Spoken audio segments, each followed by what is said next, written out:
Hey y'all, welcome back to the Laid-Back Homestead. I'm Crystal, and today I am starting more seeds.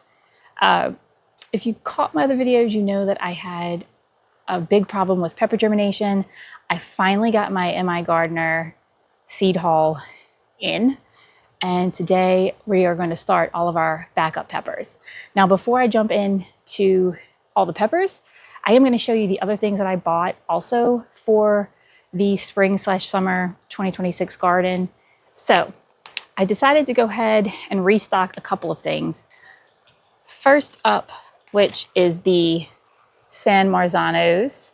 These, I had really old seeds. I did have, I think, 2 plants come up, but I'm not really sure how much of a harvest I'm really going to get out of that this spring. So I have backup ones here.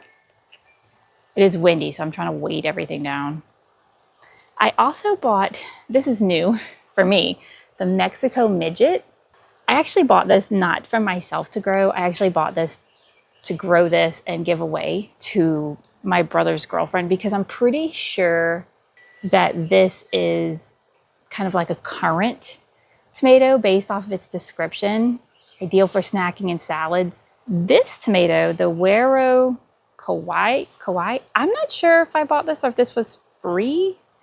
I don't remember. Let's see. Dwarf Indeterminate. I may have bought this. I may have bought this for the hydroponic system. Just goes to show you how all over the place I've been the last couple of days. It's just been crazy.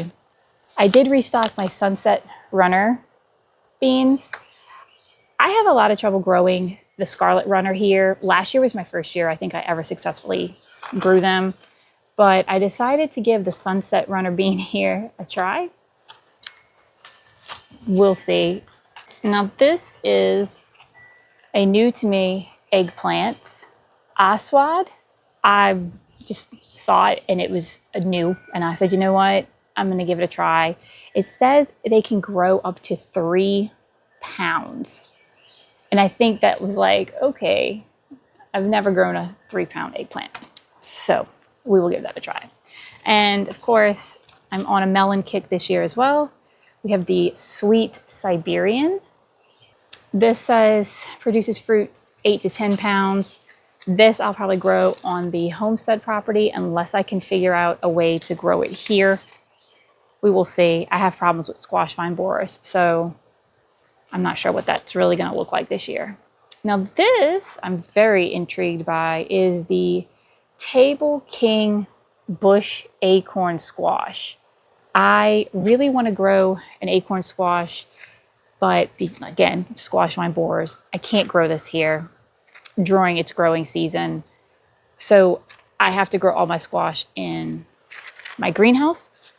And I was really intrigued by the fact that it's compact. It's meant for container growing, which is exactly how it's going to be grown. So that's for in there. And then I picked up some more flowers. This is the Peach Melba Nasturtium. I've grown these before. I just ran out of seeds. It's gorgeous. The Moonlight African Marigold. I have yet to successfully grow any white marigold from seed. So hopefully this will be the lucky ticket there. Then I'm all about it this year. Snapdragons, the white snowflake. Any snapdragon I've come across, I've bought. They handle our heat.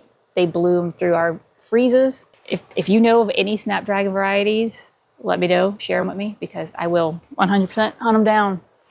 That's going to be the biggest flower this year, I think. And these two are both new to me. I've never tried growing these from seed before, so this should be fun. They're both carnations. This one is the Shadowed. We're going to call it the Orange Sherbet Carnation because I am butchering that name. And this one is La France Carnation. So these will probably need to be grown in our fall, possibly. But the real star of the show, the real reason why we're here today, is the peppers. And I need everyone to send me good vibes that all of these germinate, because I'm desperate. I'm desperate to get a pepper harvest this year. So let me get set up. I am starting these the way I start all of my peppers, in Ziploc bags. I am using diluted black tea, which was a tip given to me prior. Just take my little paper towel, dip it in my tea, get it kind of damp. All right. First up to redeem myself, because I went through not one, not two, but 3 packs of these and got nothing to show for it so far. Cayenne. This was one I really was hoping to get a really good harvest. We use cayenne a lot in our cooking down here. It's pretty much just a staple. And I was really disappointed that I got absolutely nothing to show for that. Now, sticking with the cayennes, this one was new to me, and I'm a sucker for anything I can grow in any color out there. This is the cayenne, but it's purple. It's like right up there with my purple serranos this year. Cayenne, but make it purple. I'm here for it. Whoop. Not today, wind. Not today. Oh, and if you're wondering why I'm using diluted black tea, supposedly the tannins in the tea helps the seeds with germinating faster. And since I am definitely needing all the help I can get, that's what I'm going to use. This I had started seeds of, but I didn't get anything to come up. It's not new to me, but it's the habanada. Ooh, that's probably way too many. Base these out. No need to crowd ourselves. You can see my tomatoes back there hardening off. Next up, this one I have grown before too, but I simply just didn't have any seeds, is the Keystone resistant giant bell pepper. This one did well for me in the past. I just, like I said, having so few bell pepper really come up this year has just thrown me for a loop. So, and there is a healthy amount of seeds in here. Look how easy that is. 4 varieties done. Another one that's not new to me, I actually was able to get a couple of these to germinate from my very old seeds from 2020, but that is the Emerald Giant Bell. But I figured anything that held on and had that decent of a germination rate after 5-6 years, it's worth buying again. Another healthy amount of seeds. Now, this one too, I started really, really old seeds and I didn't get anything to come up, but I kind of had my heart set on growing it this year. So I bought more seeds, and it's the pumpkin spice jalapeno. I don't know why I have it in my head this year. I really want to make a colorful salsa. Between all the colorful peppers, I think it'll just be beautiful.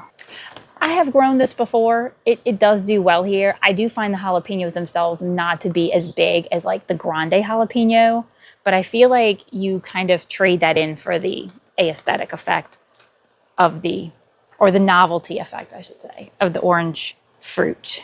Now, this one is new to me. I have not ever grown this before. It's not because I didn't want to, it's just simply because I could never source the seeds. I remember the first year it came out and they were just like flying off the shelves. That is the jalapeño. So this is basically a heat-free variety of the jalapeno. Just like the habanada is a heat-free, I don't know if I mentioned that, the habanada is a heat-free version of a habanero. This is the heat-free version of the jalapeno. This one is definitely new to me, and I bought it because, of course, the color. That is the diamond bell pepper. Hopefully this will do well for me. I've never grown a pepper this color before. It says they begin as a translucent ivory and mature into a pale yellow and then finally a dazzling red. Now I'm wondering, I do find typically with the colored bell peppers specifically that they don't get as big as your Emerald Giant or your green bell peppers even. I always find my colored ones tend to stay on the smaller side unless it's a hybrid. But even still, even with the hybrids, it's normally like a hybrid red that I can get to be decent size. I don't know.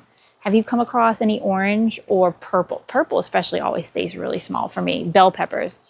So I don't know. I don't know if that's a me thing, if that's a microclimate thing. But if you know a variety of an orange, yellow, I know somebody already recommended Yellow Monster to me, and I've grown that one time before. I want to say I tried to germinate the rest of the seeds I had this year and nothing came up. So I may order some more of those for next year. But I say next year, I mean fall. So this one is semi-new to me. This is the Sugar Rush Stripey. Now I have grown the Sugar Rush peach in years past. I tried to start my seeds from 2020. Well, not tried. I did start my seeds from 2020 this year. They just didn't do anything. In fact, it's been 2 months and they're still inside on a heat mat because I refuse to give up. I've grown the Sugar Rush peach, and they were very, very prolific. So now I see they've come up with this fun variety, Sugar Rush peach, but make it stripy. I'm here for it. Last but not least, not new to me, is sweet banana. I had really old seeds. I managed to get 2 of them to germinate, which you probably, if you saw my last video, you saw I just up-potted them. But I really want to pickle these this year and get them into my freezer. All right, just like that, 10 more varieties of peppers. Please send me any good juju you can send me. I need it. I'm never going to let myself get in this position again where I don't save seeds. This has been a life lesson for me this year, for sure. Thank you all for hanging out with me today. If you enjoyed this video, go ahead and give it a thumbs up. And if you're into gardening and homesteading content, I encourage you to subscribe. And until next time, stay blessed.